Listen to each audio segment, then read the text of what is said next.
untuk kita pulang nanti kepada Allah supaya tidak tersesat setelah meninggal, setelah dicabut nyawa, atau sekarang pun untuk para pendaki atau salikin, ya, orang-orang suluk di dalam spiritualnya agar tidak salah jalan, agar berada di jalan yang lurus, atau agar ihdinas siratal mustaqimnya ini tercapai, maka kita harus tahu dulu awal penciptaan makhluk. Nah, ini kami akan menerangkan di dalam kitab Sirrul Asror, karena sebenarnya ini akan menyangkut rahasia ketuhanan. Nah, tapi dikarenakan kami menemukan kitab yang bernama Sirrul Asror ini, kebetulan pas sama persis sebagai spiritual, ya, dengan pengalaman spiritual dari silsilah yang kami amalkan, yakni dari silsilah Sunan Gunung Jati atau dari Syekh Syarif Hidayatullah Sunan Gunung Jati Cirebon. Jadi kami akan menafsirkan kitab, ya, bukan membongkar rahasia, tapi akan menjabarkan, menerangkan tafsir dari kitab Sirrul Asror ini. Assalamualaikum warahmatullahi wabarakatuh. Hamdan wa syukron lillah, nahmadu wa nasta'inu wa nastaghfiruh. Assalatu wassalamu ala rasulillah alladzi la nabiyya ba'da.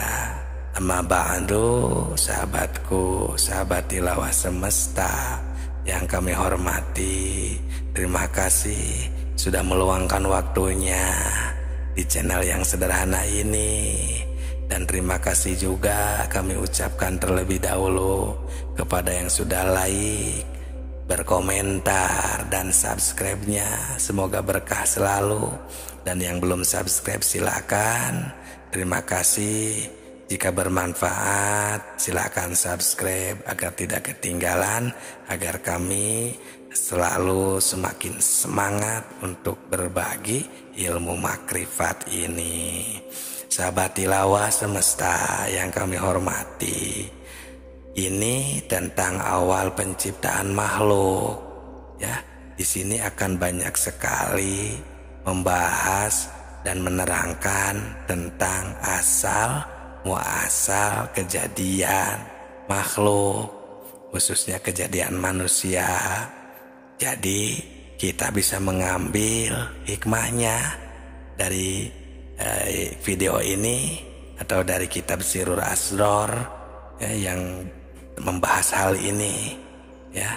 Karena kitab Sirrul Asror ini dapat dipertanggungjawabkan kebenarannya dan sesuai dengan kenyataan, dan bisa dirasakan sendiri istilahnya kebenarannya kalau kita sudah memahaminya. Nah, sahabatku, awal mula yang diciptakan Tuhan, yang diciptakan Allah Subhanahu wa Ta'ala itu ternyata namanya adalah Ruh Muhammad. Nah, perhatikan, ya. Ilam wa faqaqallahu lima yuhibbu wa yardu lima khalaqallahu ta'ala ruha Muhammadin awalan. Nah, yang pertama diciptakan itu adalah Ruh Muhammad, ya, minuri jamalihi, dari nur jamalnya Allah Subhanahu wa Ta'ala. Nah, ini adalah awal yang diciptakan Allah. Kemudian awaluma khalaqallahu ruh, wa awaluma khalaqallahu nur, wa awaluma khalaqallahu al-kalam, wa awaluma khalaqallahu al-aqlu. Kemudian di dalam hadis qudsi pun ini Allah Subhanahu wa Ta'ala atau Nabi Muhammad sallallahu alaihi wasallam bersabda, yang pertama diciptakan Allah itu ruhku. Awal mula yang diciptakan Allah itu cahayaku. Awal mula yang diciptakan Allah itu kalam. Nah, kok ini ada 3? Awal mula yang diciptakan ini yang mana?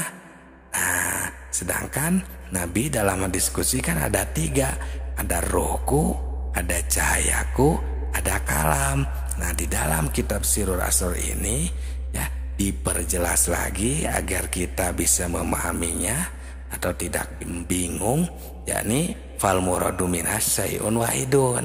Nah, yang dimaksud dari semua ini cahaya, kalam dan akal tadi yang tiga itu pada dasarnya adalah satu, wahwa al-haqiqatul muhammadiyatu, yaitu hakikat Muhammad. Nah, itu sahabatku. Jadi walaupun ruhku, kalam, walaupun akal, tetap pada dasarnya adalah satu, yaitu namanya hakikat Muhammad, sahabatku. Nah, setelah itu Allah ya setelah menciptakan hakikat Muhammad, Allah menciptakan dari sana itu ya kan fi alamil lahut, itu di alam lahut, wa fi ahsanit taqwim, itu merupakan bentuk yang terbaik, istilahnya al-hakiki, yang hakikat. Nah, dari sana wa fi dzalika al-alamu wa huwal watanul asli, yaitu istilahnya ya dinamakan watanul asli, negara asal. Nah, dari sana ya falama madhu alaihi arba'ata alfi sana khalaqal aras min nuri aini Muhammadin. Dari sana Allah menciptakan aras. Nah, baru ada istilah aras ya, karena kita seringlah ya mendengar nama aras. Nah, itu karena setelah Allah menciptakan hakikat Muhammad, Allah menciptakan aras dari Nur Muhammad. Nah, berarti kalau secara susunan Allah itu menciptakan hakikat Muhammad yang pertama, yang kedua setelah hakikat Muhammad yaitu Nur Muhammad. Nah, dari sana ada istilah aras, karena aras diciptakan dari Nur Muhammad. Wabaki al kainat. Nah, dari sana mah baru wabawako atau wabako ya kainat. Ya pokoknya dari sana mah baru seluruh makhluk lainnya diciptakan. Nah, itu sahabatku, sahabat tilawah semesta. Nah, selanjutnya setelah itu ya diciptakan baru turun ya, setelah menciptakan aras Nur Muhammad ya, dari Nur Muhammad tadi baru diciptakan ruh ini ke alam terendah. Nah, ini sudah mulai di alam yang terbawah, sahabatku ya, yang istilah kama qala ta'ala ya, firman Allah sumarodanahu asfala sapilin.